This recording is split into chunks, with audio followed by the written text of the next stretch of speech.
company. So is my screen visible? Yes, sir. Good. Yes, sir. So is there any doubt from the previous section? Do you have any doubt? Anything? Yes, sir. Yes, let me know. Sir, I'm Krupakar. Sir, What's your name? Sir, I'm Krupakar, B. Krupakar. Okay, B. Krupakar. Okay, okay, Yes. Sir, I didn't get a link of last Sunday's class, sir, actually. yeah. Last Sunday's class. Yes, yes. Okay. Last Sundays with 19th date, I got a class of 18th class, 18th days, that is Saturdays. You mean to say that last weekend you did not get any class link, right?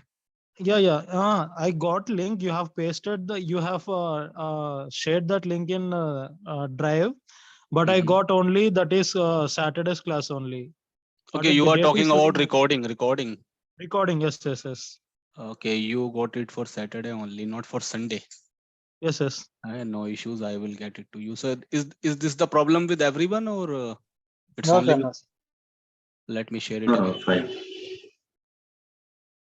Actually, yesterday I was stuck in some official activity. The server got down by someone, like it was one of the database web app server and it got down.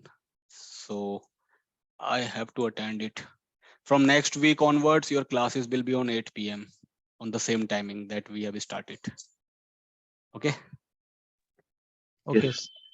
So for today only, it's for this timing. From next week onwards, from Saturday onwards, everything will be settled. So we will start on 8 as usual. So where is the link? AWS.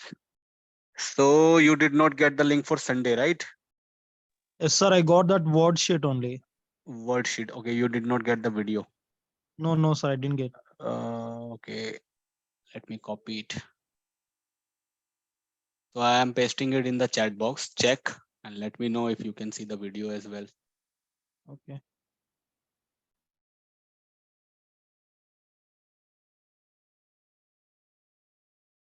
So the link will be same for every session, as I have told you. What I have done, I have shared you the link of this parent folder. Parent folder means this one. I have shared you the link of this folder. So once you will open this link, then you will be able to see all the recording. There will be folders class wise. So you can check any recording, any notes here. So this is the only one link that I have shared here. Otherwise, for now, just to Krupakar, I have shared only class 6th link because he is not able to see the video recording of Sunday. Otherwise, every weekend, this will be the same link. So I have uploaded the video, I think on some video got uploaded on Monday morning and the notes got uploaded on, I think it was on Monday itself. So I have uploaded that. So let's start. Is there any issue, any question, queries, anything that you would like to ask? You can ask. पूछना है किसी को कुछ? Yes, sir. Sir previous class से कुछ doubts थे मेरे. Yes, tell me. Sir outage, redundancy और फेल ओवर फेल बैक के बारे में एक बार बताओ. Outage, redundancy, failover and failback. Okay. Yes, sir. Okay, see.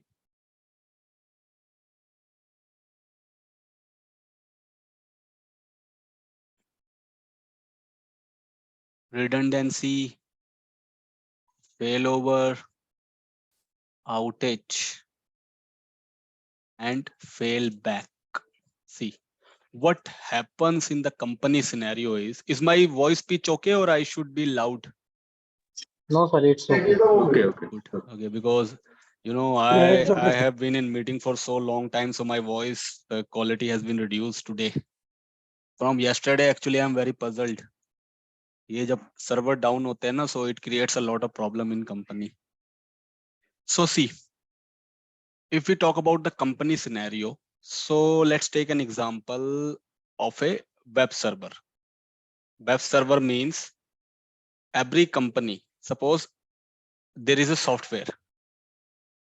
as you are working in the company, so you guys might have noticed that every company are using some kind of application. They have different kind of softwares. Just like your ticketing tool is one of the software, antivirus, your Citrix agent, your soft phone devices. So they have different application for different level of department, which is software. Now, in order to host the application, suppose if that application is web based in the sense that is URL based application. URL based application means you can say your ticketing tool. How do you access your ticketing tool? You go to the browser, you access the URL, you log in with your email ID and user ID and password, then you are able to use it. So your ticketing tool is what? It is a web based application, means it is a software actually, but that can be accessed on the browser. So the softwares that can be accessed over the browser, those are called web-based application. Similarly, your Citrix VDI, it is also one of the web-based application. Even you might have seen this kind of scenario in the company, just like this. Published app. Have you ever seen this kind of scenario? This kind of scenario in the company? In the Citrix, this kind of page? Yes, sir. So this is what? This is Citrix page. Yes, sir. So once the user logs into the Citrix page, they can see some of the application on their dashboard. So these are called publish app. Publish app means in the backend, a server is there actually. A server is there, and whatever related application company requires, that will be hosted on this server. The applications are available on this server, and that is getting published on the Citrix environment so that user can access it on the browser. Once the user will log in onto the page, they will get their related application, they can click on it and they can use the application. So this is called publish app. And where it is published? So it is published on the Citrix web page.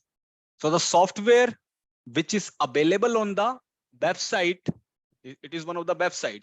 So the software which is available on the website, that is called web-based application. And Citrix VDI is one of the example of web-based application. Ticketing tool is the example of one of the web-based application. Even some company have different softwares also, just like the software, the website where we put our attendance. Every company have different attendance website. So the website that we use in our companies to mark our attendance, that is also one of the web-based application. Now in the backend, these applications are hosted on a particular server. Similar to this, if the company have any website, that is also hosted on one of the server. So this kind of server is called web server. So web server is that server where we host our website plus our web-based application.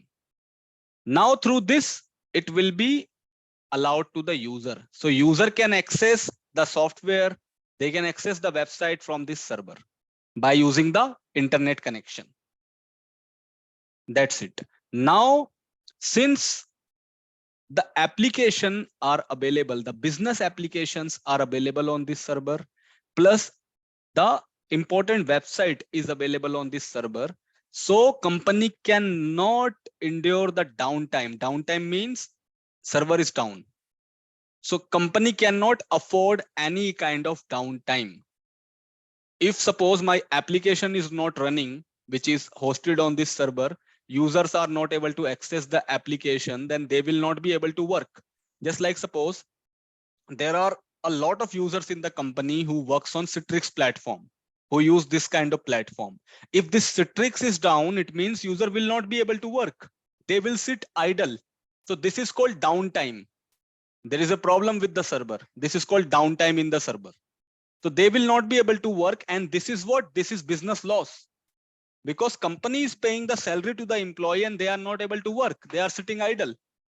and we will have to pay them the salary because it's our fault. It's the issue from our end, from the company end, not from the. Just give me 1 minute. Just give.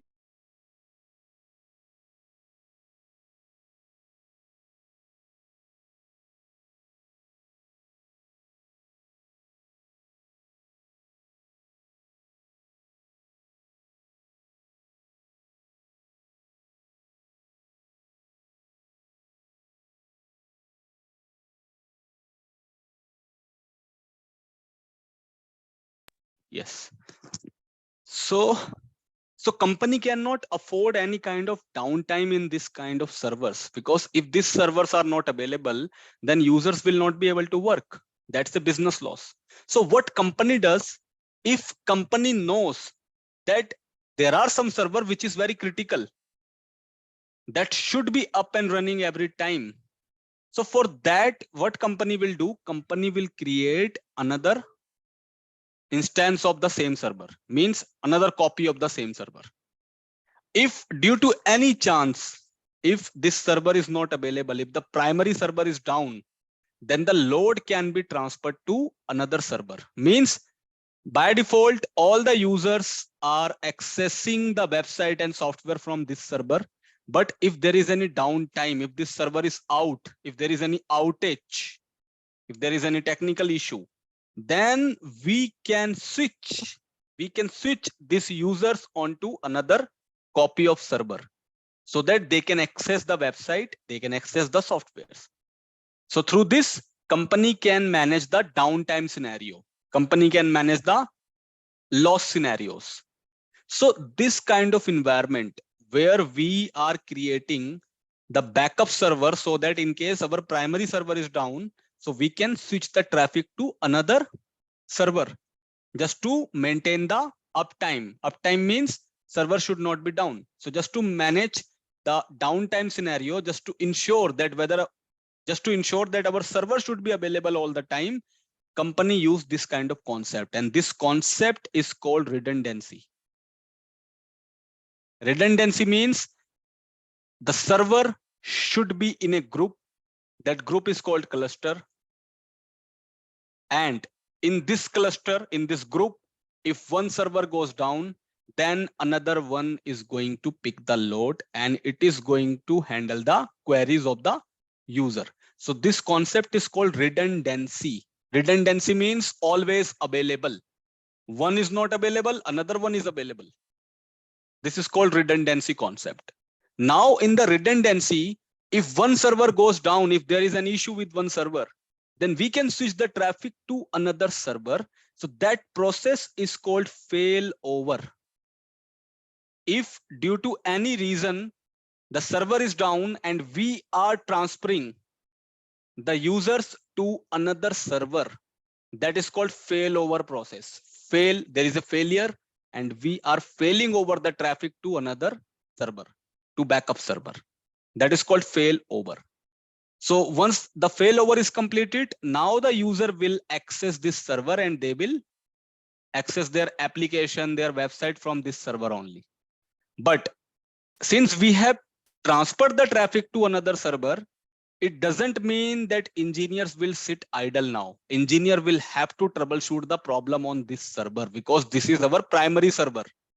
This is the backup. This is our primary server. So we have to troubleshoot this one. So once the engineer will troubleshoot the problem on this, then if it is fixed, then again the traffic that has been transferred to another server, that will again be switched back to this server. Again, the engineers will switch back all the traffic to this server. So that process is called failback, means back to the position. So failover means transfer the request to another server in case of any downtime. Failback means once the troubleshooting is completed on the failure server, we can again make it primary. We can again take back our user base. We can again take back our traffic. And now it will act as a primary as usual. So that process is called failback. Understood? What is failover? What is failback? Yes, sir. Basically, sir, Yes. redundancy or redundancy or Redundancy is a concept which means highly available. It is also called highly available. It is also called HA. HA means high availability. There are different names. This is the technical names.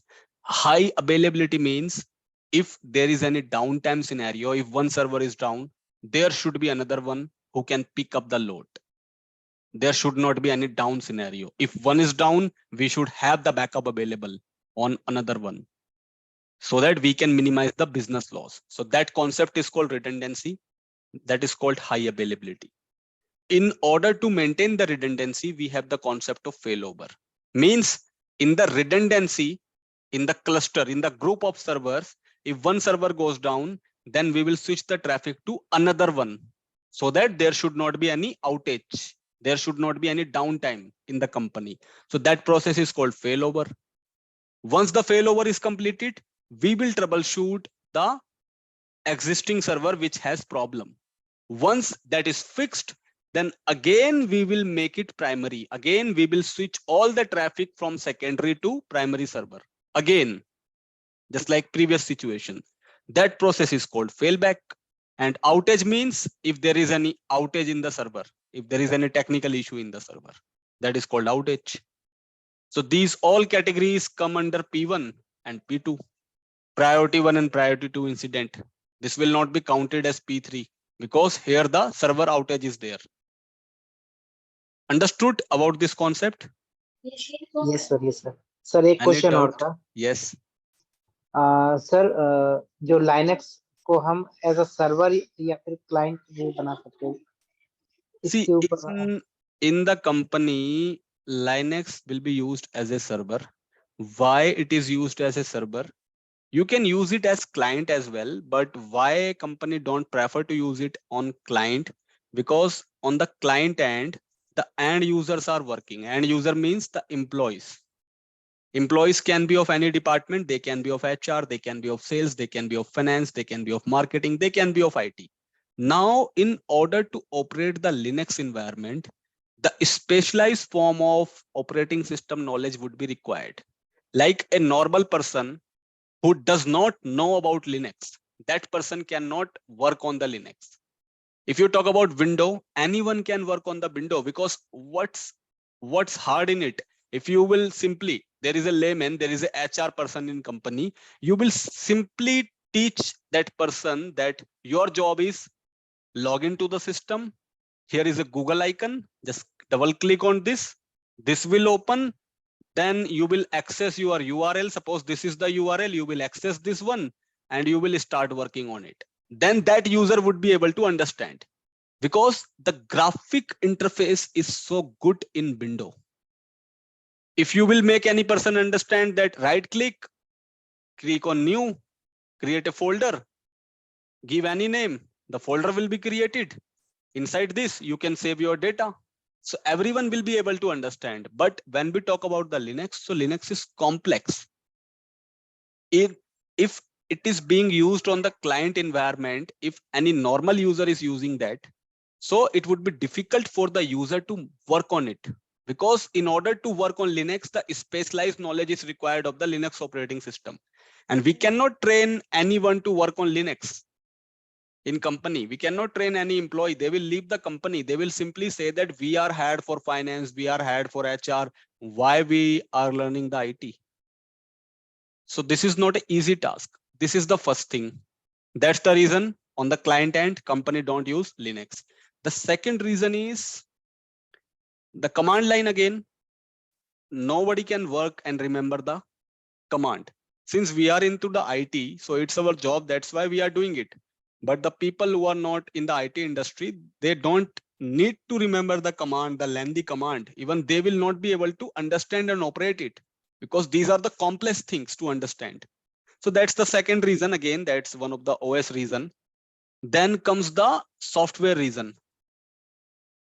Software reason in the sense, in the company, there are different level of softwares. They have different level of softwares for each and every department. Now, if we talk about the softwares, so most of the softwares have been designed for Windows, that is in exe format. Exe means executable, or the software comes in MSI format. These two are the extension. Either the software will be exe or it will be MSI. If we talk about exe, we can double click, accept the license, next, finish. If we talk about MSI, we can simply double click and run the installer. That's for Windows. So it is designed for Windows environment. But in Linux, this kind of softwares will not be supported. So if in the company there is any software that any employee wants to use, so most of the softwares are already designed for Windows environment just because of the client base, because most of the end users are working on the Windows. So it will not work on the Linux, and company is going to face a lot of challenges because of this software. So the softwares will not work on Linux because Linux does not support exe and MSI. Linux support RPM. So this is again one of the limitation. Then a lot of things like movie play, video play, audio play. Linux use different software. It will have different licenses. So that's the reason company don't prefer to use it on the client end. They will always use it on server because it is dedicatedly designed to work on server environment. So that's the reason. Even there are a lot of reasons. These were the general reason. Apart from this, there are a lot of reasons. That's why company don't use it on the client end. Understood? Although some of the company, there are some company who uses Ubuntu on the client end, and Ubuntu is somehow like your window. Somehow the interface of Ubuntu looks like window, but again, very few features are available in Ubuntu when it comes to graphic. So some company prefers Ubuntu on client side, but not on every client. It is mostly used on the software development end. Means software developers are being provided with the Ubuntu. Otherwise, no. Otherwise, the window will be there. But on server sides, there will be Linux, there will be Windows Server. Understood? Any questions, any doubts? ये line किसने बना दी है? No, sir. Yes, sir, understood. Who Sir, has created this line? Hello Yes, tell me. Sir, हम लोग ये RHEL को normal laptop में install कर सकते हैं sir?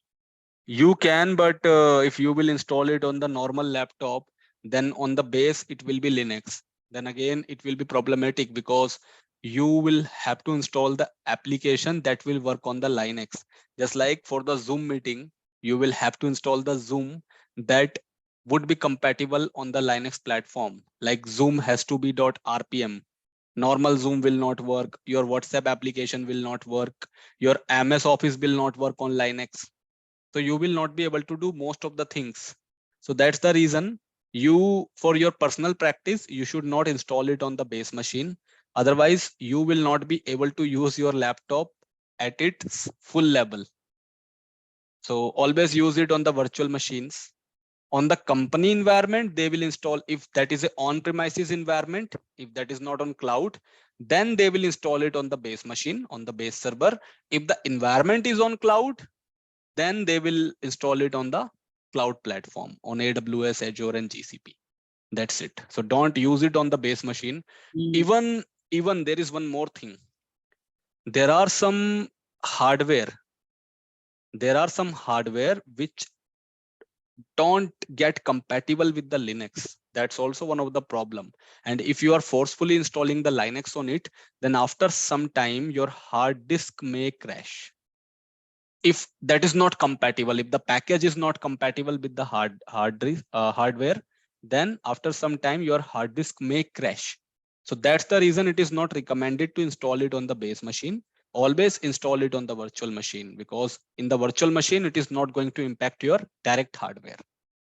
Because Linux have different file system. Windows uses FAT, NTFS, but Linux don't use FAT and NTFS. Linux use ext, Minix, fstab. This kind of file systems are used in Linux. That is completely different than the Windows.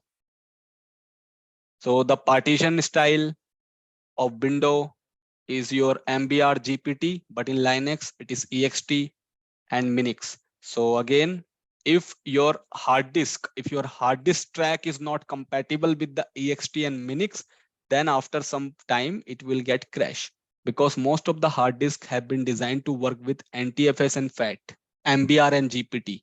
So that's the reason it is not recommended to install it on the base machine. Always install it on the virtual machine environment and do the practice. Even in most of the company, they don't directly install it on the base. They install the VMware, not this VMware that we are learning. They have the EXSI, vCenter EXSI of VMware, the server level. So they install that application on the base machine. Then inside that, they create the virtual machines of Linux. So they will also not install it on the direct hardware. They will first install the EXSI server of VMware. Through that, they will install the virtual machines of Linux. So real production also don't install it on the base machine. Okay. Any further questions? Anything else? But sir actually हम ना वो ये ISO image है ना sir, वो Rufus का through वो bootable बनाने के लिए कोशिश कर रहा था, ये ISO इमेज डिटेक्ट ही नहीं कर रहा था RHL। Bootable. हाँ बूटेबल आप पेन ड्राइव को Maybe you have downloaded the wrong image. That is not ISO. Maybe you will have to download dvd.iso. That will be detected. हाँ same download. Then why were you creating the bootable pen drive? What was the reason? Actually हम लोग office में ना sir वो laptop बहुत सारा वो रहते हैं, उसमें हम इंस्टॉल करने के लिए कोशिश कर रहे हैं, कोई उसमें डालने। Oh, so don't do laptop it on the office laptops. Just take the permission first, because if any of the partition, as I've told you, if any of the partition gets blocked, then that hard disk will not be of any use. So just make sure before installing, if you have the dummy laptop in office for the practice purpose, then do it. Otherwise, no. And if Rufus is not working, then use Power ISO software. You can also use that, Power ISO. Okay. And one more thing, if the image is not getting detected, just format the pen drive with NTFS, then try it, it will be detected. Okay. Okay, thank you. Now, is there any further questions? Hello Yes. Sir, फिर भी जो company है हमारा company फिर भी client को Ubuntu install करके देता है विद डोमेन जॉइनिंग के साथ साथ। Yes, that feature is there in Ubuntu. You can domain join. As I have told you, on the some company on the client side, they are using Ubuntu as well. So Ubuntu is also used on the client side because it works similar like window, but it's not a complete window. So for some department, there is Ubuntu because window is costly. Ubuntu is free. So some companies are using the Ubuntu. But not the big company, not very big company is using Ubuntu on the client end. They are using Microsoft Windows, or for the higher level management, they are using the Mac operating system. But yes, there are some startups, there are some mid-level companies who are using Ubuntu for the client end. Clear? I will also tell you Ubuntu. Ubuntu is very easy. Whatever commands we will learn in RHCE, Red Hat Enterprise Linux. So some of the commands will work on Ubuntu, and there are some changes in Ubuntu commands. So I will also give you those changes, like what changes are there in terms of command. So there are some minor changes, like in Linux, in RHCSA, it will be like apt-get install. No, it will be yum space install, and in Ubuntu, it will be apt-get install. So there are some command differences on every category of Linux. In Debian, it is different. In Ubuntu, it is different. On Red Hat Enterprise, it is different, but not that much. Only some minor changes are there. So time to time, once you will work on different category, you would be able to understand. But don't worry about this, because company on the server end, company mostly uses Red Hat Linux. So that's why in interview, they are focusing on the Red Hat Linux. And if the person knows Red Hat Linux, that person can operate any kind of Linux operating system flavor. Okay. Basically sir जो Linux है, Linux hmm. में domain join possible नहीं है। Linux में domain join possible है if that is Ubuntu, that is अच्छा, not possible in Red Hat. Yes, Ubuntu में है, because Red Ubuntu have Hat, some feature of window. Okay okay sir, Red okay, Hat में नहीं है ना sir? नहीं red hat में नहीं, okay sir. because Red Hat is one of the server operating system. It's not of the client. So we join the system, we join the client system into domain, not the server. So that's the reason you cannot join Red Hat into domain. And this domain concept is only there in window. There is Active Directory in window. That's why system can be joined into domain. But in Linux, there is no Active Directory concept. So you cannot join it into Linux environment. You will have to give the domain name on the systems. Okay. Okay sir. So any further questions, any other questions, or I should start? Sir, there is a question. Yes. Sir, whenever I open the virtual machine, sir, my cursor is stuck with that black one only, with the Linux open. So what I have to press, like Control L or Control J? What virtualization software you are using? Oracle. Sir, Oracle. So it would be Control P. Control P. Okay. Sir. Yes, right control, not the left control. On the keypad, Okay. on the keypad of laptop, there is right control. Okay. There is a control on the right side Yes, sir. next to Alt. So you need to press Yeah. that control along with P. Okay, sir. Okay, sir. Okay. I will use. Okay, sir. Thank you. Yeah. Any further questions? Sir ये left right control का कुछ फर्क पड़ता है क्या? Yes, in Oracle, only right control is going to work. Left control will not work. And if it is VMware workstation, then you can press Control and Alt. Any control and any Alt. Control plus Alt. Control and Alt together, then the cursor will move out. Okay. So in this April month, in this upcoming April, we will cover all the concepts of our Linux server level, and the permission level of things will be completed. Then we will move on to the AWS. We will look how we can create the virtual machines, whether it is Linux, whether it is Windows on the AWS, and whatever services of AWS certification we have to do, we will start it after this Linux. So any other questions that you have from this topic? No? So let's start then. So let me log in with my Linux.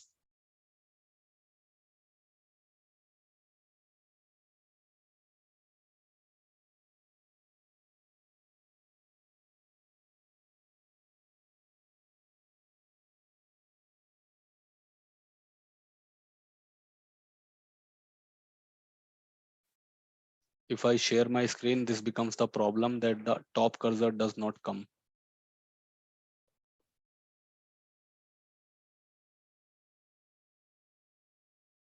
So let me log in. So the same virtual machine I have. Yes, sir. Now let me increase the font of this.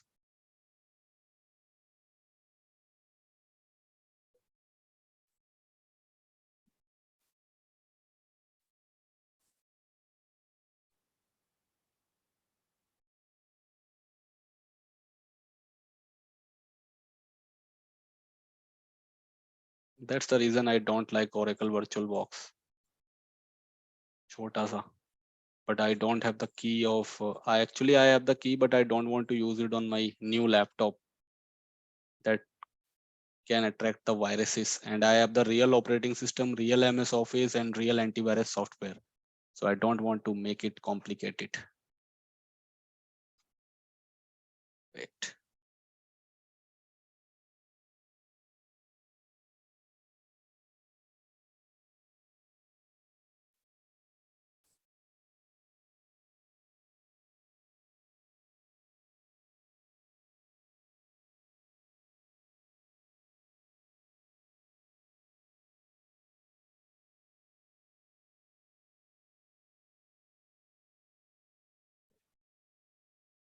So in the last session, what I have covered, what command was covered, I have shared you the notes, I think. In the notes, it is there, yeah. These commands we have covered, right? So have you all used this? These all commands? Yes, sir. Yes, sir. So you were able to use it, right? Yeah. Without any issues. Everyone. So these commands we have done. I think I did not tell you the copy and paste, right? Copy paste was not told you. Then head tail was completed. Okay, this was completed. Okay, so let's go to the Linux. So today we are going to understand the directory structure, the file system hierarchy in Linux. Like just like in Windows, there is C drive. In C drive, there are some important folders where the installation files will be available. So similar in Linux, what kind of files are available, we will understand about that. Then we will learn about the user creation, user password reset, user shells, user disable, user enables and all. Then copy pasting, all the things we will cover today.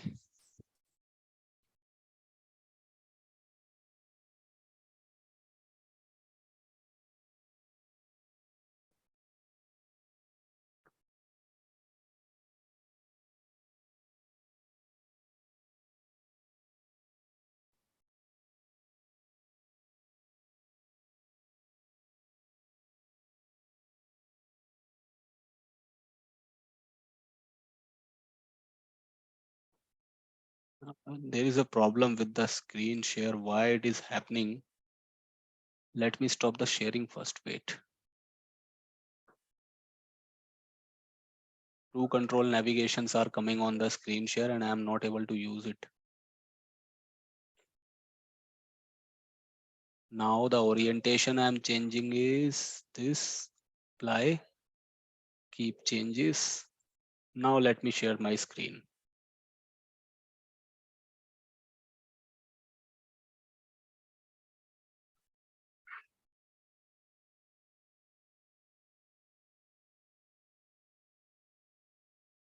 Is it visible now? Yes, sir. Yes, sir. Good. So let me open my terminal.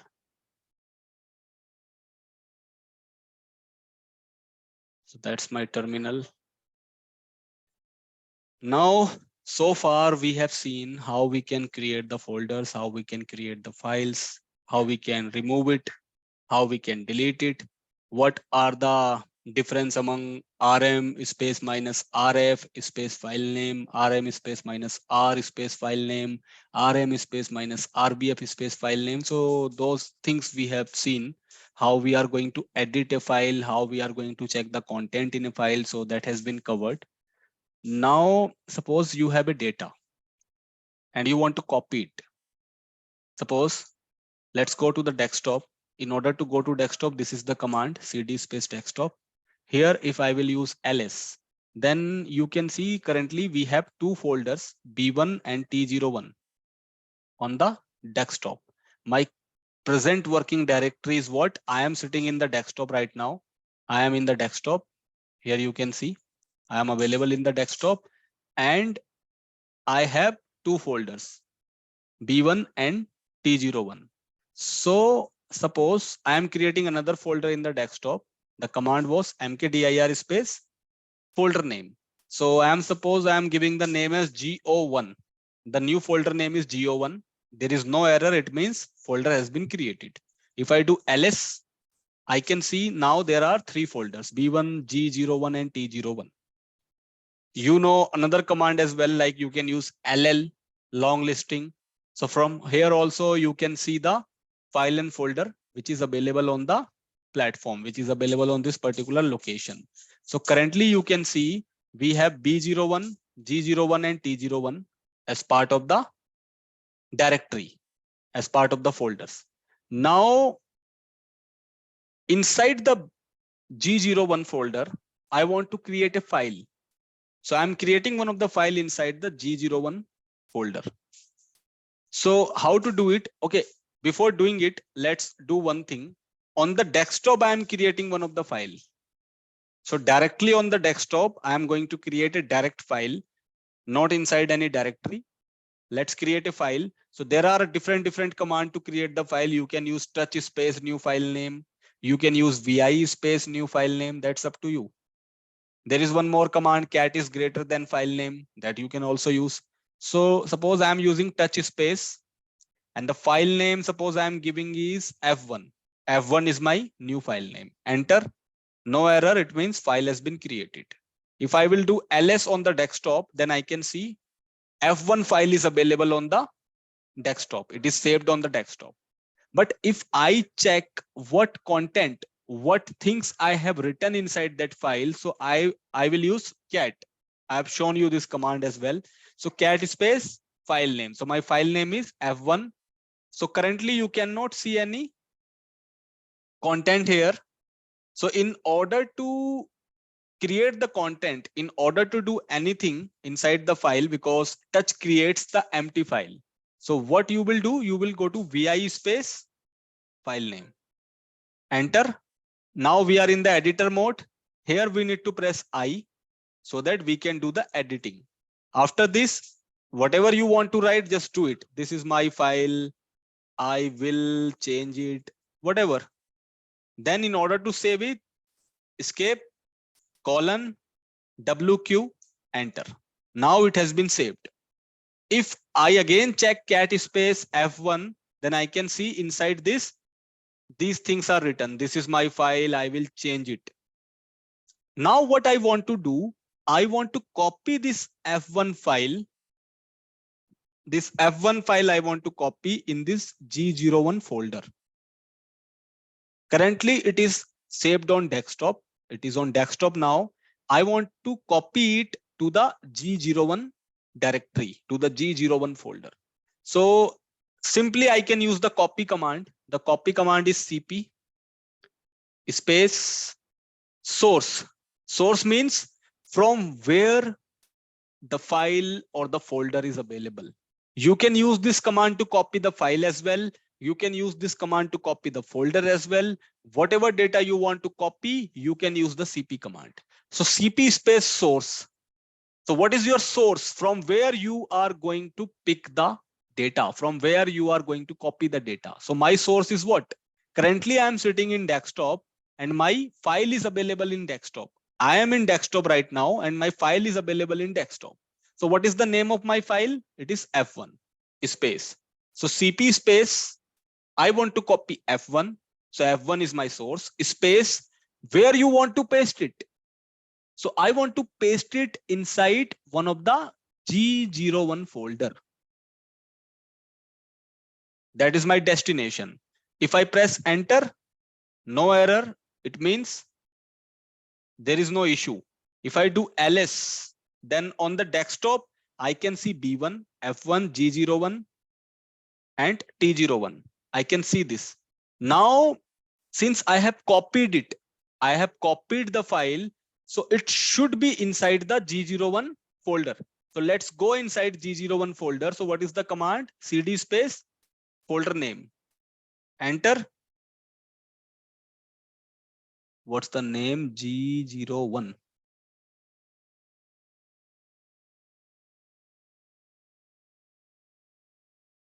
So G01. Okay, G01. G01. So I'm inside G01. If I do ls, okay, it is not copied. It is not showing. It means it is not copied. So let's exit from here. Now I am again on desktop. In the desktop, F1 is there. And what is this? G01 is there. And T01, B1, these kind of directories are here. So let's do it. cp space. My file is F1. I want to copy it on G01, like G01. G01. Enter. Let's do ls. So it is showing here because I have copied it. Let me go to the G01, cd space G01 ls. Then now you can see this F1 file has been copied inside the G01 directory. but still it is showing in the desktop as well. Why? Because we have copied it. We have created the copy. We have not cut paste it. So that's the reason it is available on desktop as well. And that's the reason it is copied inside the GO1 folder as well. If I do cat space F1, then the content is as it is. So this is how the copy command works. You can simply use CP space source space destination, means where your data is available for copy and where you want to save it. What is your destination? So this is something you can use. So this is the easy command, CP space source space destination. Now suppose you want to move anything, you want to cut paste, you want to cut the file and folder and you want to save it in a different location. Then what's the command? It's MV in Linux. MV means move. Move means cut. So MV space, what do you want to move? What do you want to cut? So let's do it for F1 file. There is a F1 file available on desktop. If I do ls, I can see F1 file is available on desktop. G01 is also available on desktop. So suppose I want to move F1 file to T01 folder. That's my requirement. I want to cut paste F1 file from the desktop and save it to the T01 folder.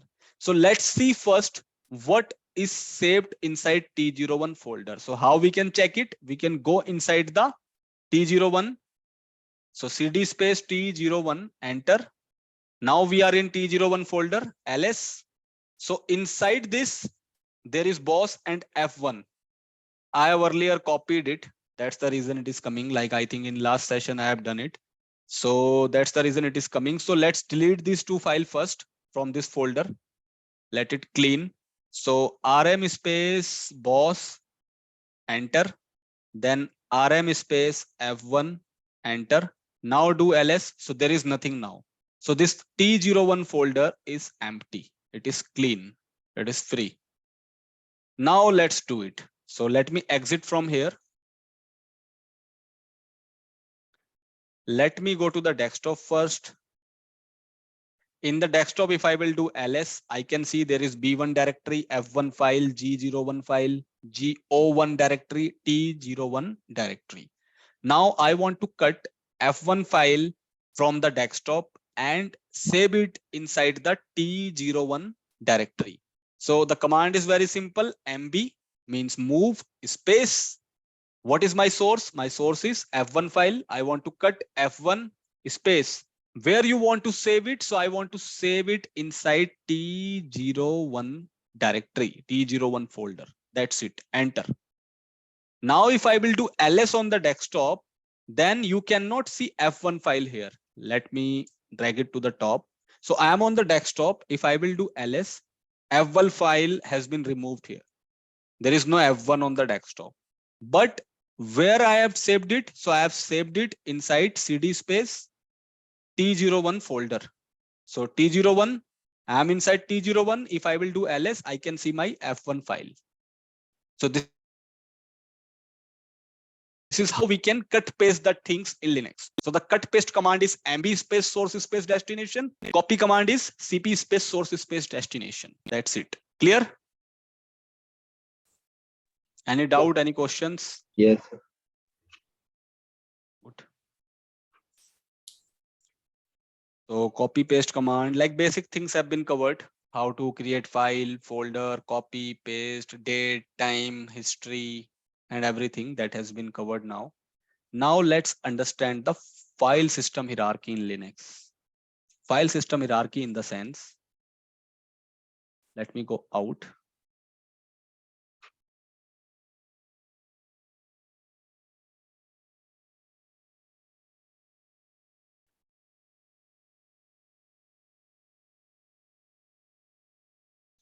File system hierarchy in Linux. This is going to be same in any Linux on the world. So just like when we talk about window, so in window, there is a C drive. This C drive is called bootable drive, the root drive. It is very important. Inside the C drive, we have a lot of important files and folder. And this file and folder helps us to boot the system. This helps us to boot the system, means in order to start the system, this file and folder helps us.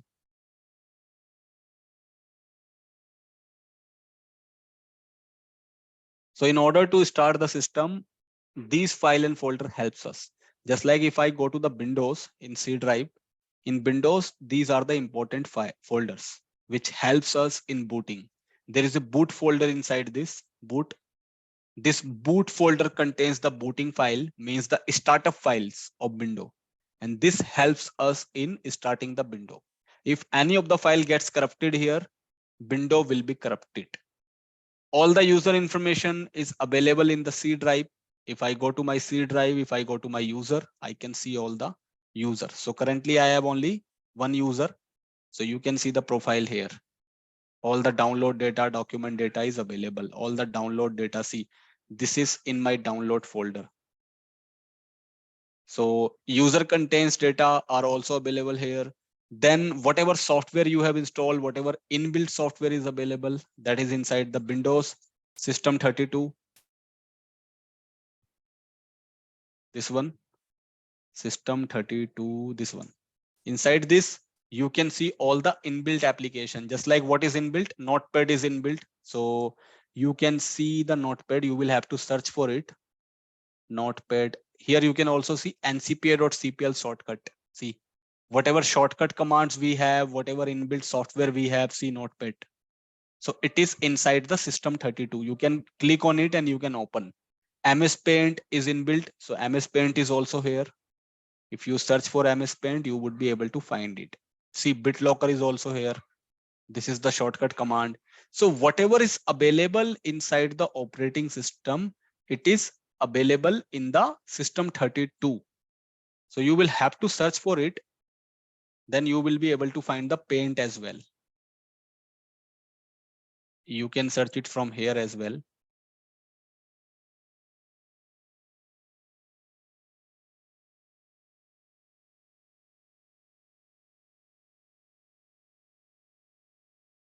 So it will search the Paint. Then calculator is also inbuilt.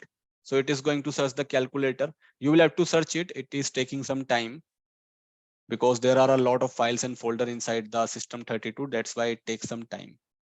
Even it has been freed. So what I want to convey, I want to say that whatever important files, whatever important folders regarding the window services we have, so everything is available inside the C drive. Even see, let me show you the calculator as well. You can also find the calculator here.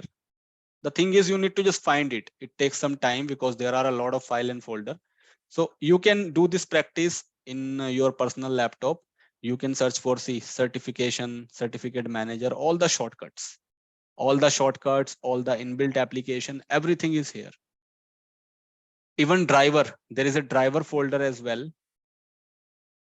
This one, inside this driver folder, every driver file is here. These all are the driver file. The SYS is the driver file. These all, everything is driver. If anyone gets corrupted, then it is going to impact your system. Similarly, Linux, in Linux, there is no C drive. There is no concept of C drive, D drive, E drive in Linux. That is only available with the window. In window, you can create the partitions and you can assign the letter C, D, E, F, I, J till Z. But in Linux, this kind of concept is not there. In Linux, it has hierarchy system. What is hierarchy system? So it will have slash, it will have slash root, it will have boot, etc. Everything will be starting from slash USR. It will have bin, sbin, OPT, then it will have dev. This is the hierarchy. This is the hierarchy system of Linux. On the hierarchy system, the slash is on top. This forward slash is on top, means this is the C drive. This is the root drive. Just like in Windows, C drive is the root drive of Windows. Similarly, in Linux, slash drive is the root drive of Linux. Everything, every important file, every booting file of Linux is stored here inside this.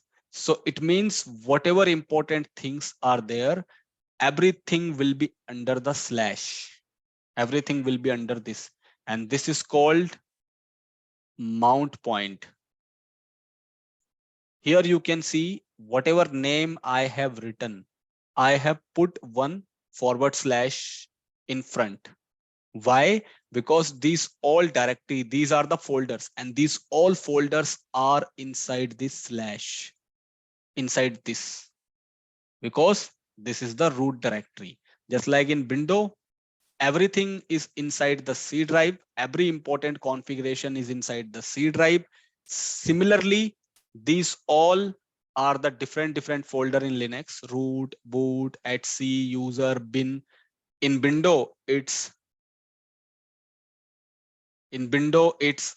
apps, driver, program files, program file x86, user, window, and in Linux it is these kind of folder. So everything is saved inside this slash. That's the reason I have put slash in front of every name. So this is the hierarchy. On the hierarchy, the slash is on the top. This is the root drive of Linux, the root partition of Linux. I missed to mention one more, home. There is one more, home. Now, if someone is asking you what is the root directory in Linux, so it is slash. Well, interviewer is not going to mostly focus on the Linux part. The interviewer will be mostly focus on the cloud part. But yes, you will have to manage the Linux environment in company as well. That's the reason I am telling you this. So slash is the main point. It is the root directory. Inside this, there is one root. Now, what is this root? What is this root folder? So it is the home directory of root user. As we know, in Linux, root user is the administrator. It is the top level user account. It will have all the privileges, all the permissions. And the directory, the profile of root user account is saved inside the root folder. Just like in Windows,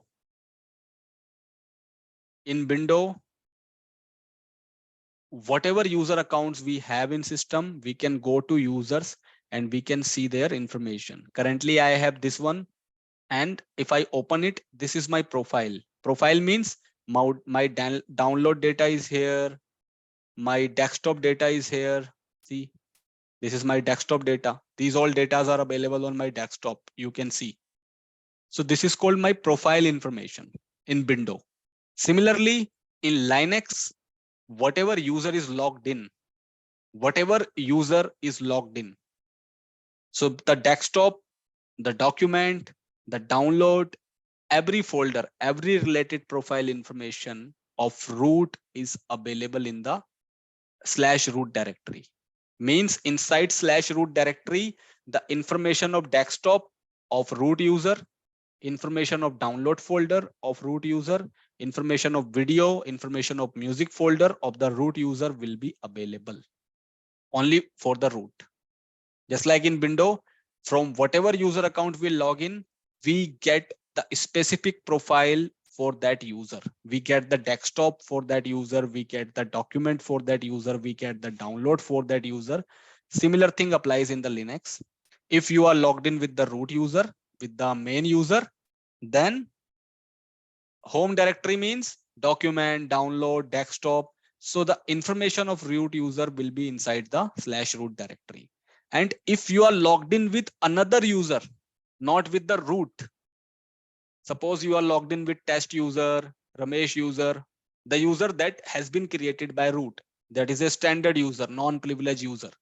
So their information is stored inside the /home directory. Means it is the home directory of other users.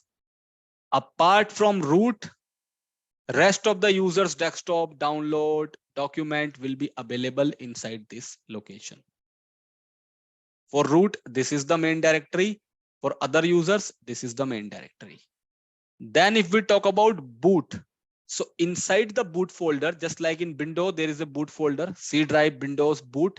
Similar in Linux, there is a boot folder, and inside the boot folder, the booting files of Linux will be stored.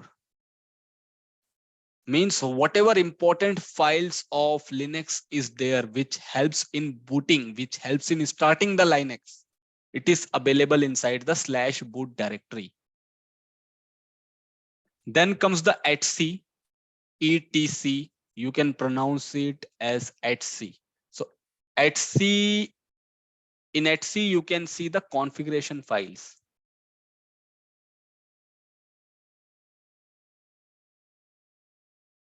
Configuration files of what? As I have told you, Linux is a server operating system. So we can create different kind of server like DHCP server, DNS server, file server, Apache server. We will learn about these services. So we can create different servers in Linux. Now the configuration file of each and every server is available inside /etc/etc. So whatever server we have created in the Linux, their configuration is by default going to save inside the /etc folder. Then comes the USR directory. In the USR directory, whatever inbuilt software is installed,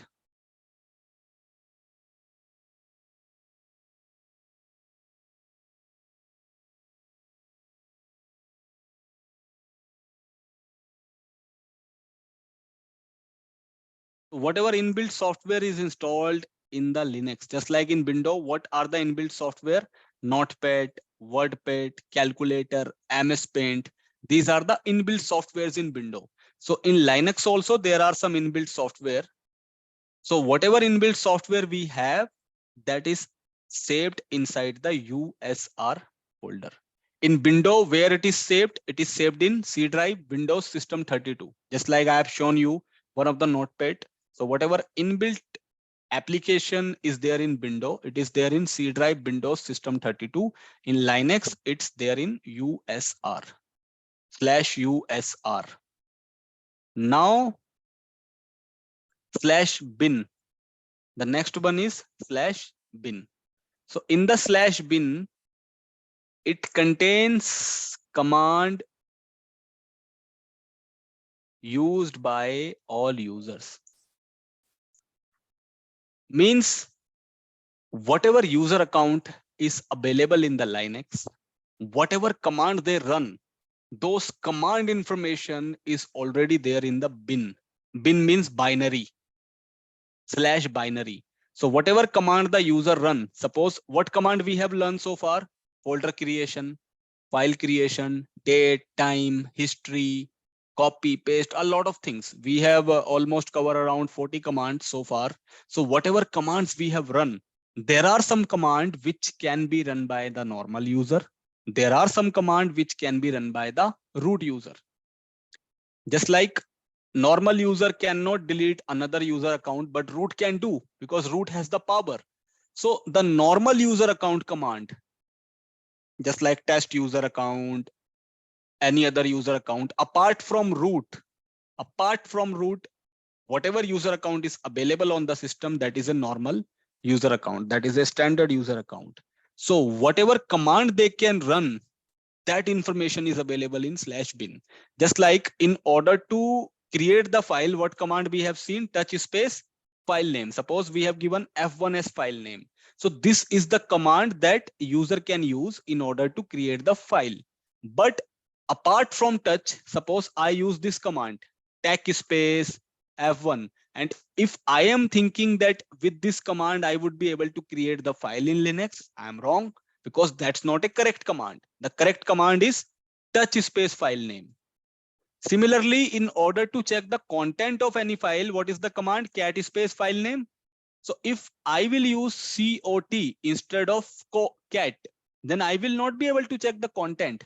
It means there are some command which is already designed in Linux that can be used by the user, and that command can give you the result. If you will use any command apart from that, that will not work. So whatever command the normal user can type on the Linux platform, that is saved inside here, and whatever command the root user can use on the Linux, that is available in the SBin by root only. Means the administrator of Linux can use a lot of command. It has full control. So there are some command that can be used by root, but that cannot be used by the normal user. So whatever command the root can use, it is saved inside the SBin system binary. And whatever command the normal user can run on the Linux, that is saved inside the .bin directory. Then comes the OPT. In the OPT, there will be optional. OPT means optional software packages. Means whatever third-party software you will install, just like in Windows, we install the software, double click, accept the license, next, finish. So whatever software you will install in the Linux, that will saved inside the OPT. In Windows, where it is available, it is there in C drive, program files. This is the location where all the installed software is available. See, so it is there in this location in Windows. Similarly, in Linux, whatever software you will install, that is getting saved inside the /opt. Then comes the dev. Dev means device. So any peripheral information.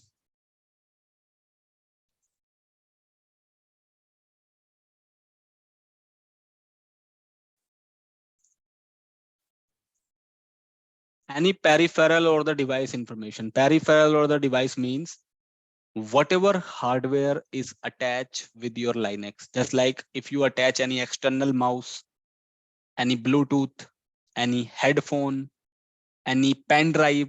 So whatever extra hardware you will attach in your Linux, that can be detected inside the /dev folder. Whatever drivers you have for the hardware, that can be seen inside the dev folder. So this is how the Linux directory looks like. This is called the file system hierarchy in Linux. And this is very important because all the Linux things are working inside this kind of hierarchy, inside this kind of structure. Any question from this particular section so far, you can ask. Anything, kuch bhi, you can ask. If not, then I will show you this structure on the Linux machine. No questions? Just take it in the chat box. I will share this file during the video link as well, but let's take it inside the chat box. You can copy this one and paste it on your notepad so that you can understand it now. Otherwise, I am going to share this document with you after the session. So let's go inside the Linux. I'm going inside the Linux now. And let's see about this file system hierarchy, where it is available. Let's see.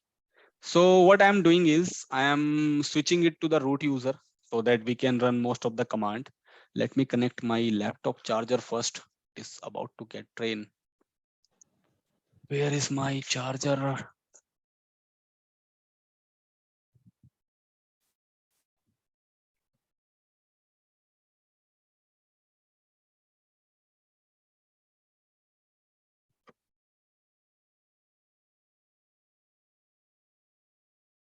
Now it is connected. Okay. See. So in order to check this hierarchy, I will have to go to the root location. So what I'm doing is su switch user, entering the password of root, So my password is asd@123455. Now I can see hash. Hash means I am in root. I am inside, I am login with the root @localhost of test. So let's go onto the slash, like I am going to this option, cd /enter, and I'm going to the home directory. This option, this tilde means home directory. You are in the base location of root. Hash means you are login with the root account and you are in the home location. If I do ls, I can see anaconda-ks.cfg desktop. Desktop is available because I have told you that desktop, document, download, picture, music, template, this is available inside the home directory. In the document, you can see it is there in the home directory. See, since I'm logged in with the root, so /root is my directory. How can I verify? If you type pwd present working directory, then you can see you are in the /root. Currently, you are in the /root location. And similarly, in this file, you can see the structure that /root means the main. /root, this one, /root means the home directory of root user. And in the home directory, what you can see the desktop, you can see your download data, whatever you will download with this root user account, you can see your pictures, you can see your videos, you can see your document. Similar thing applies in window as well. In window, the C drive, the username, inside that you can see the home information. So in Linux, you can see this information inside the /root. So currently we are logged in with the /root. That's the reason in the present working directory, we can see this information /root. Let me go out from this. Let me do cd / again. Now I'm on the same location now. Let's get out.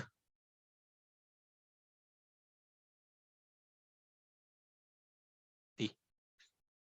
This desktop document download. So these two files, you can see these two files. CFG means configuration. CFG means configuration. And these two are the important files of Linux. You can see this, you can say this is the booting file of Linux. Anaconda and initial -setup -ks.cfg. These are the booting file actually.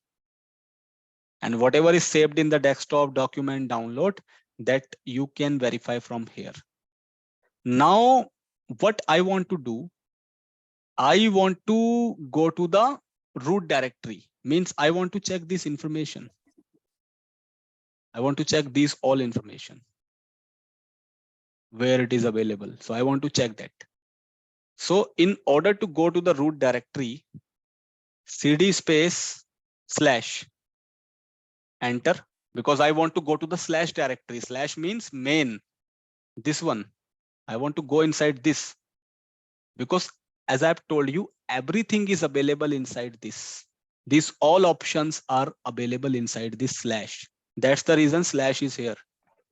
So I want to go inside this. So in order to go to any, because these are the folder. So in order to go to any folder, the command was what? The command was cd / the location. So since we want to go to the /, that's the reason I have typed cd /.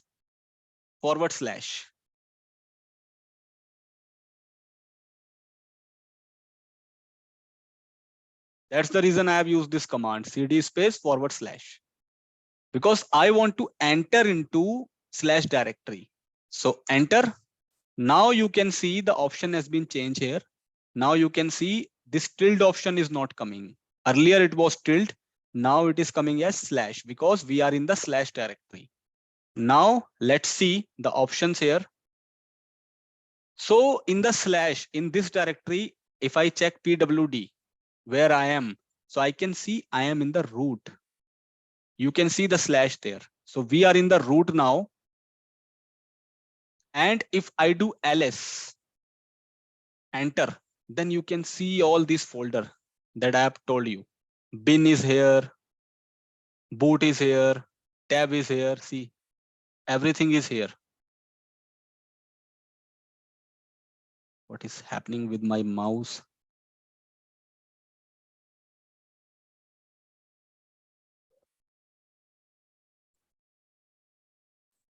Yeah. So you can see everything is here.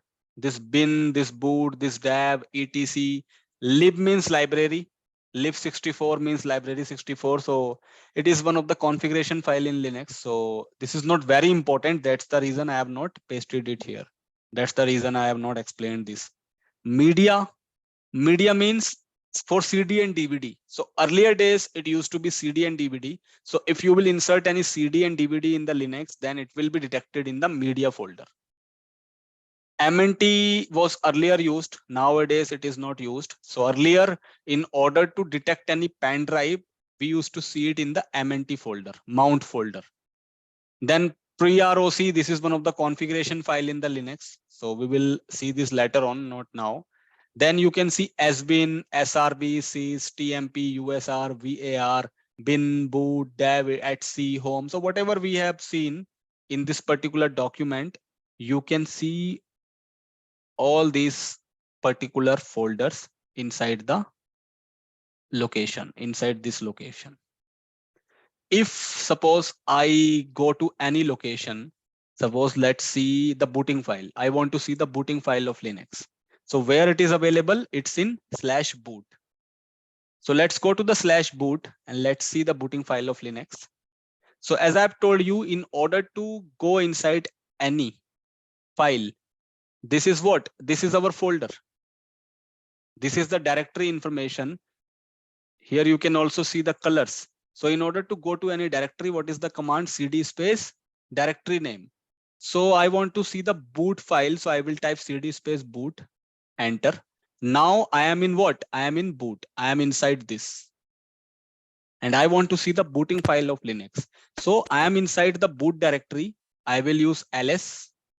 And now I can see this file. These are the booting file. These are the main starting files of Linux. EFI, grub2. This is the configuration version, Simverse, system map, VM Linux 0 rescue, VM Linux 4.8 something, entry MFS. See, these are the booting file.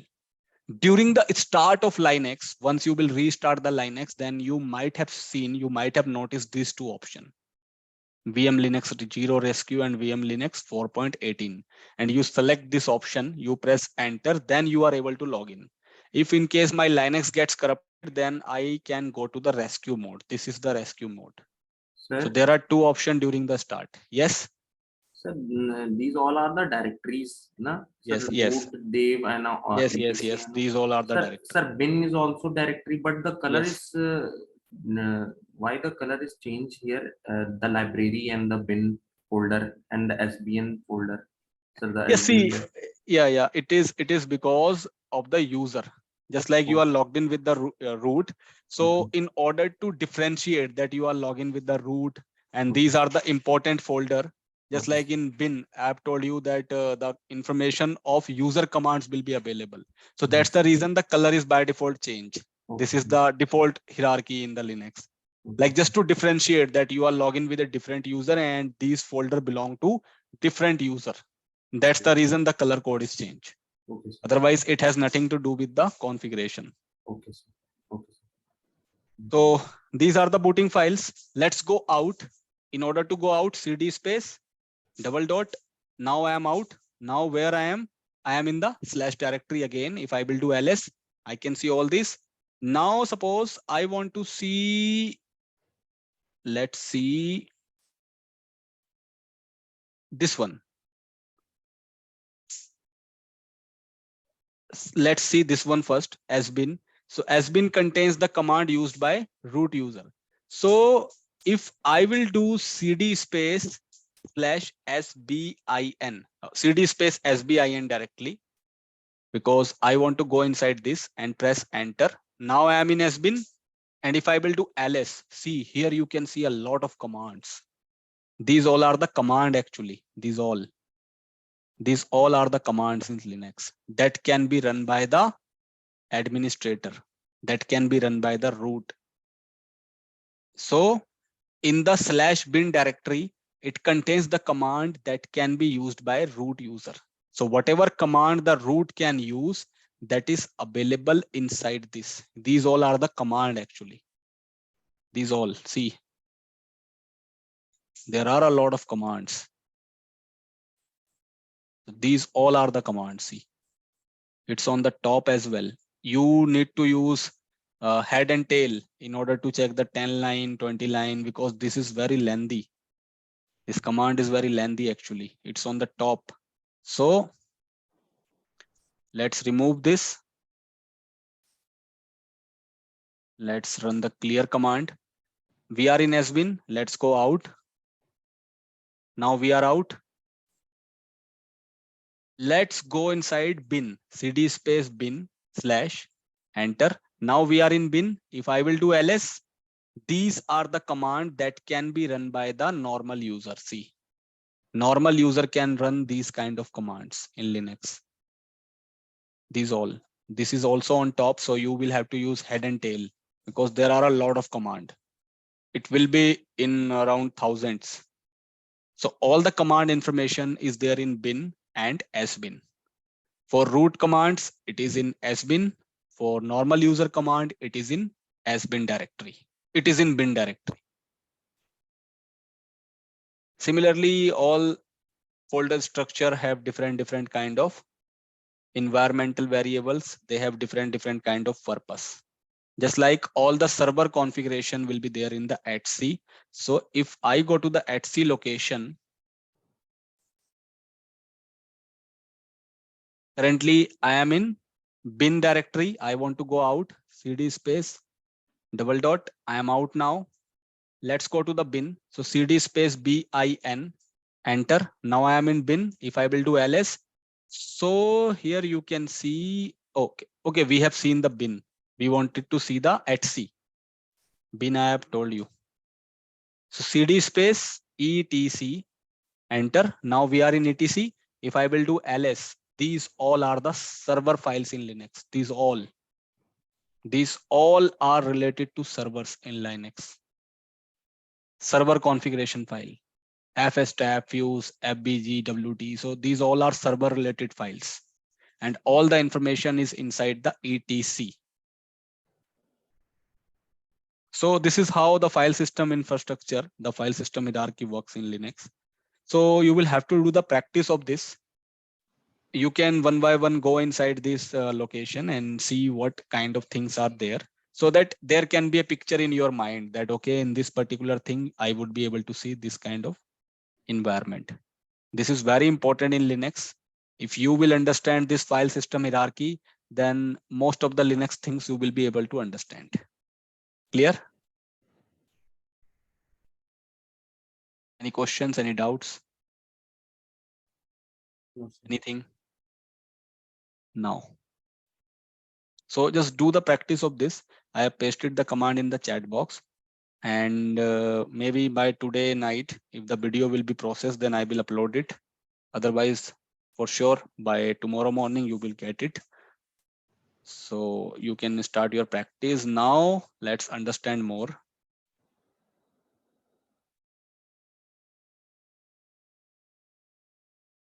Let me clear it. In the last session, I have told you about cat/etc/passwd. Do you remember? Passwd, shadow, this command. Do you remember this? Yaad hai? Yes, sir. Yes, sir. What was the purpose of that? Yes. What was the purpose?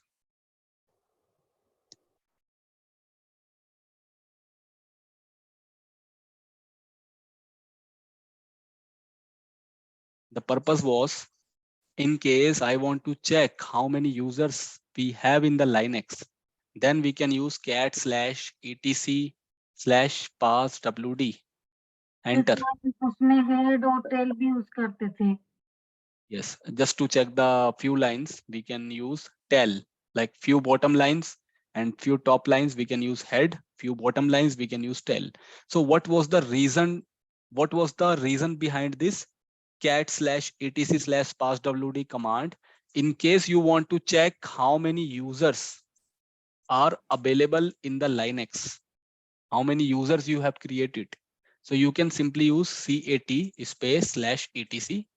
cat is used to check the content of any file. So cat/etc/passwd. Now here you can see etc. Cat means to check the content of any file. /etc means what? In the directory system, in the file system hierarchy of Linux, you can see /etc means it contains the configuration file. Configuration file of what? Configuration file of servers, configuration file of anything. So user is also one of the configuration. We do the user configuration on the system. It means we are going to the etc location. We are going inside the etc, and inside the etc there is a passwd file. Inside the passwd file, we have the user information. That's the reason of this command. This is called the absolute path. We are giving the full path here. So this command is used to check the user information. The user information is there in the passwd, and passwd is inside the etc. And etc is what? etc stores the configuration file of Linux. And in order to check the content of the file, we are using the cat command. Let me show you this one. Let's remove this. Let's see where we are. So we are in the / directory. Our pwd is /. We are in the root directory. Inside the root directory, there is cd space etc. Enter. We are in etc now. If I will do ls, inside ls, I should be able to find the passwd command. I will have to check it because there are a lot of things. I will also tell you how to find the things in Linux. There is a find command. So for now, I'm not using that because that is complicated. So passwd should be here.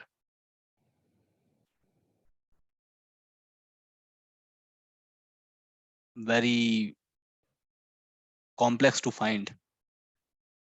There is a find command in Linux, but for that we have to do the configuration. You cannot directly use the find thing in Linux.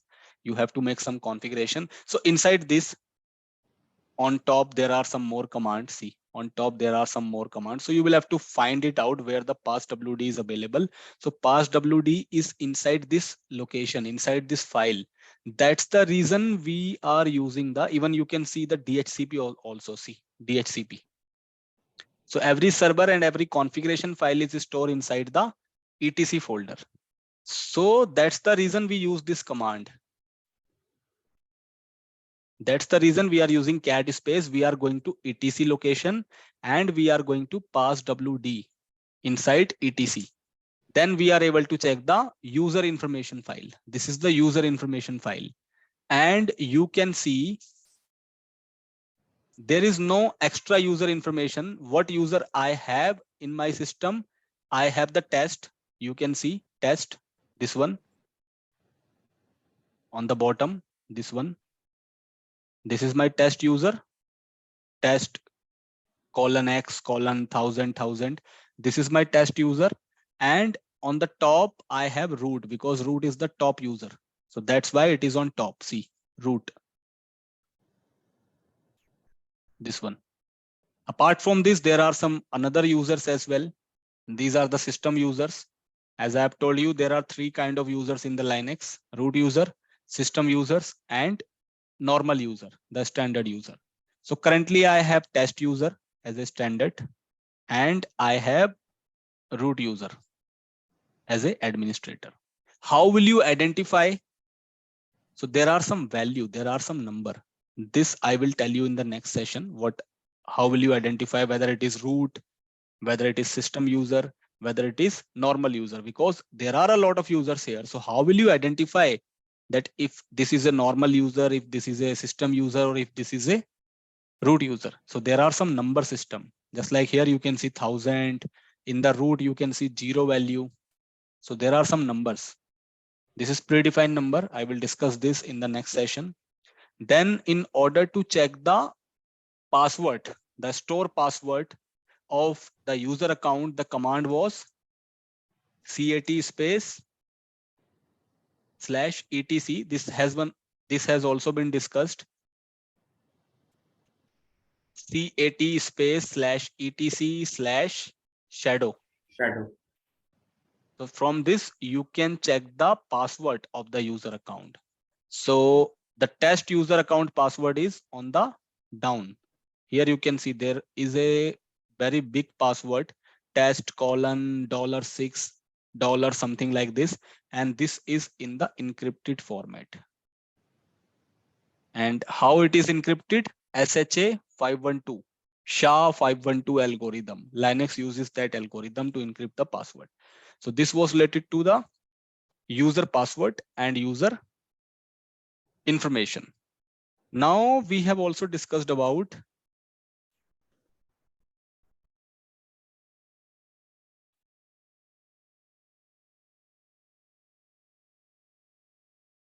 password information we have discussed.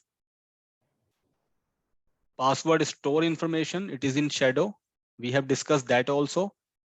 And we have discussed about the shell. Shell means the prompt, the console. So if any user is mentioned with SBIN no login, then we have seen that it is disabled. That user account is disabled. You cannot log in with that user account. And if any user account has shell of bin and bash, it means that is enabled. You can log in, you can switch user with that user account. So this is something we have seen. Now what we have to see in the user, we have to see the user types. Again, I will discuss this point: root, system, and normal user. Then we have to discuss about user creation. How we can create the user, how we can delete the user, how will you identify what kind of user it is. If there is any user in the company that is already created on the Linux, how will you identify that is root, that is standard user, or that is system user? So the identification we have to see. Then we have to learn how to disable and enable the user account, means how you can change the shells, how you can change the cells. This is something we have to see. Then we have to learn about group in Linux, membership, how you can move the user, how you can make the member of any user into a group, how you can delete the group, how you can assign permissions. Permission is very important in Linux. There will be number systems in permission. It is very important. This is for interview perspective. So this is something we have to see in the user part. So these things we have to see in the user session. So I'm not covering it today because I have discussed about the hierarchy. So you guys do what? Just work on this one. Just do this kind of like just go inside this directory system, check all the files, check all the configuration. Just try to make it into your mind that, okay, in this location, I can see this, in this location, I would be able to see this.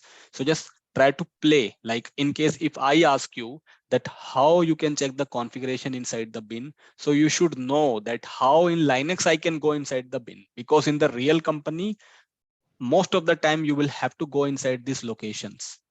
If there is any error, if suppose there is any server error, server is not working, then most of the time you will have to go inside the /etc location, because the file and the errors will be here. If the Linux is not booting properly, you will have to go inside this location. If you want to make any editing in the user command, you will have to go inside this. So you should be in a condition that you can enter into any kind of directory. So copy paste, I have told you today. File system hierarchy, I have told you today. This one I will discuss in the next session, not today, once you will be done with this.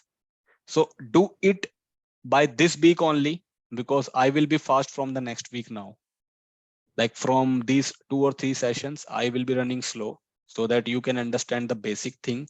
But now, since most of the basic things have been completed, now I will start the main topics like user, groups, locks in Linux, servers in Linux, permissions in Linux, pseudo permissions in Linux.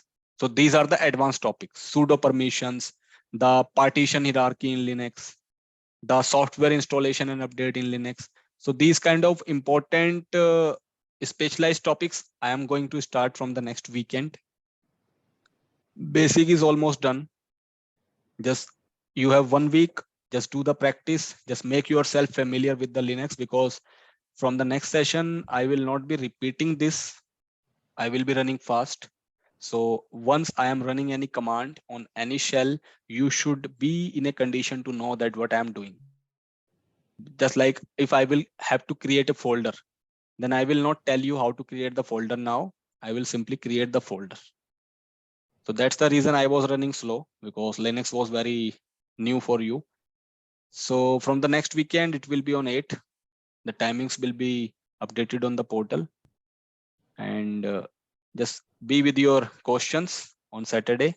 If you will have any doubt, we will discuss that and we will start our new topic. And this one will be covered in the next Saturday only.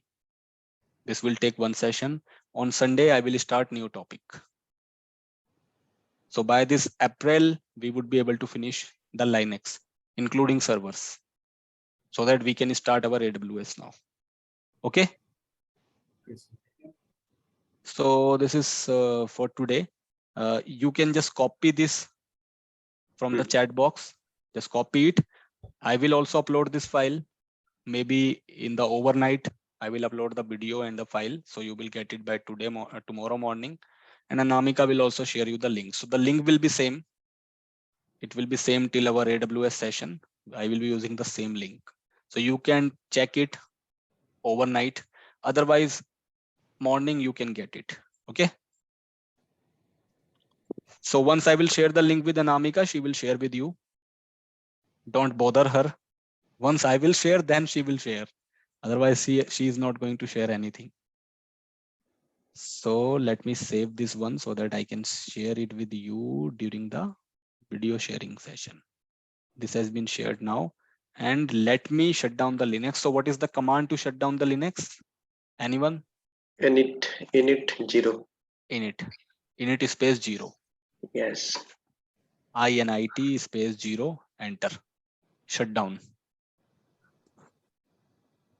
So Linux has been shut down now. So let's connect on the next weekend on Saturday. Okay. Then we will start our rest of the topics, and be prepared. Don't come with the impression that I cannot do the practical. I did not get the time. Don't do this. If you will have any doubt on Saturday, you are most welcome. Just come with your doubt and we will clarify it. Okay. Okay, sir. So have a good night. Enjoy your night. You have Good night. yeah. Okay. Bye. Good night, Okay. sir.